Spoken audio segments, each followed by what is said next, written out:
আমি বাড়িতে প্রায়শই একটি ঘুগনি বানিয়ে থাকি, যেটা সম্পূর্ণ নিরামিষ ঘুগনি। এই ঘুগনিটা নিরামিষ হলেও এতটা সুস্বাদু হয়, বাড়িতে যেই খায় সেই আমাকে রেসিপি চায়। এবং বাইরে থেকে যারা আসে তারাও খেলে অনেক সময় রেসিপি চায়, যেটা কিভাবে বানিয়েছো, নিরামিষ হলেও এটা কেন টেস্টি এত। তাই ভাবলাম রেসিপিটা একবার শেয়ার করা যেতে পারে।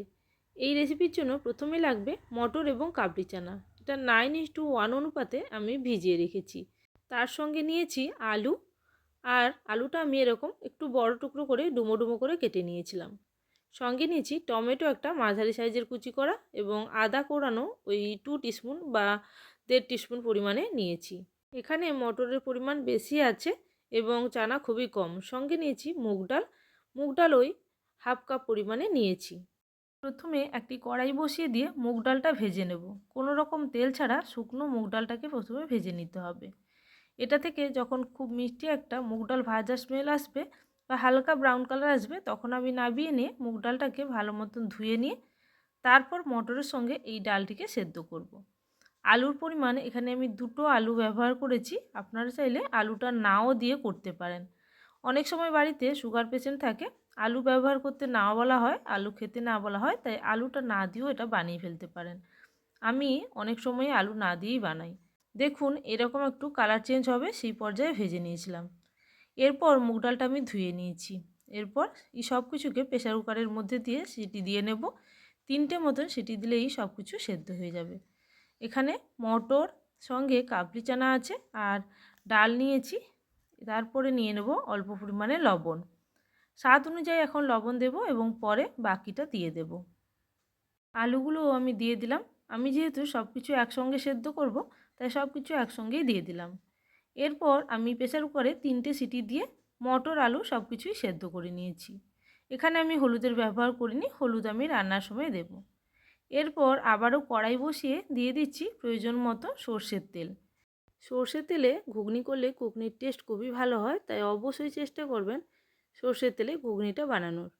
প্রথমেই সর্ষের তেলের মধ্যে দিয়ে দেবো ফোড়ন হিসাবে শুকনো লঙ্কা এবং সঙ্গে তেজপাতা। তারপর দিয়ে দেবো গোটা গরম মশলা ফোড়ন হিসাবে। এরপর দিয়ে দেবো একটি গোটা টমেটো কুচি। এটা দিয়ে ভালো মতন ভেজে নেব। দিয়ে দিলাম হিং পরিমাণ মতন। এখানে আমি প্রায় 1 টিস্পুন পরিমাণে হিং দিয়েছি। অবশ্যই নিরামিষ ঘুগনিতে হিং দিয়ে বানাবেন, এটা কিন্তু একটি স্পেশাল মশলা বলতে পারেন। এরপর দিচ্ছি আদা। এই সিক্রেট মশলার জন্যই টেস্ট খুবই ভালো আসবে এই নিরামিষ ঘুগনিতে। এরপর আদা দিয়েও খুব ভালো করে এটাকে কষিয়ে নেব। এখানে প্রায় 1 টিস্পুন পরিমাণে আদা দিয়েছি। আদাটা আমি কুড়িয়ে নিয়েছি, আপনারা চাইলে বেটেও দিতে পারেন। এরপর জিরে গুঁড়ো ও ধনে গুঁড়ো দিয়ে দেবো 1/2 টিস্পুন পরিমাণ করে। এইগুলো দিয়ে এবার সমস্ত মশলাটাকে খুব ভালো মতন মিশিয়ে নেব। সব কিছু ভালো মতন মিশিয়ে নেব এবং ভালো করে ভেজে নেব। প্রয়োজন মতন জল দিয়ে মশলাটাকে কষিয়ে নেওয়া যেতে পারে। এখানে যেহেতু শুকনো মশলা দিয়েছি অনেক সময় নিচে লেগে যায়, তাই আমি অল্প পরিমাণে জল দিলাম।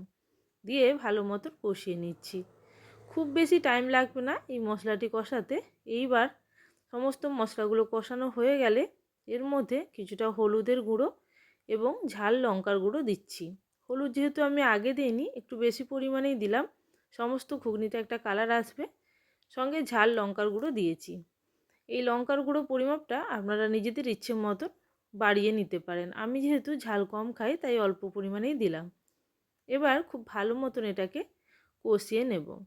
সব কিছু মশলা থেকে তেল ছাড়তে শুরু করেছে। এবার আমি দিয়ে দিচ্ছি কিছুটা ধনেপাতা। এই ধনেপাতা আমি যেমন এখন দিলাম, একেবারে শেষেও কিছুটা অল্প পরিমাণে ধনেপাতা দেব। মশলা কষানোর সময় ধনেপাতাটাও যদি কিছুটা কষিয়ে নেওয়া যায়, তাহলে এর টেস্ট ভালো আসে। এবার সমস্ত মশলাগুলো একেবারেই কষানো হয়ে গেছে, তেল ছাড়তে শুরু করেছে। এখন আমি আগে থেকে সেদ্ধ করে রাখা মটরটা দিয়ে দেব। মটর দেওয়ার পরে ভালো মতন মিশিয়ে নিতে হবে এবং প্রয়োজন মতন গরম জল দিতে হবে। এখানে আলুর কুচিগুলো আমি একটু বড় করে রেখেছি, তাই আলুগুলো এখনও পর্যন্ত খুব বেশি স্ম্যাশ হয়নি। আপনারা চাইলে আলুগুলো স্ম্যাশ করে নিতে পারেন। তবে আমি এইভাবে পছন্দ করি, ডালটা যেহেতু ঘেঁটে গেছে পুরোটাই, তাই আমি আলুগুলোকে একটু গোটা রাখতেই পছন্দ করি। এবার প্রয়োজন মতন গরম জল দিয়ে ঘুগনিটাকে বেশ কিছুক্ষণ ধরে ফুটিয়ে নেব।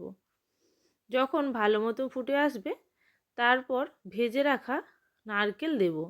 আপনারা চাইলে নারকেলটা ফোড়ন যখন দিয়েছি তখনও ভেজে নিতে পারেন, তবে সত্যি কথা বলতে কি আমি এটা ভুলেই গিয়েছিলাম, তাই আমি পরে নারকেলটা ভেজে নিয়ে আলাদা করে অ্যাড করে দিচ্ছি। নারকেলটা ভেজে নিয়ে এখানে আমি ঘুগনির মধ্যে অ্যাড করে দিলাম। ঘুগনিটা প্রায় এখন শেষের পথে।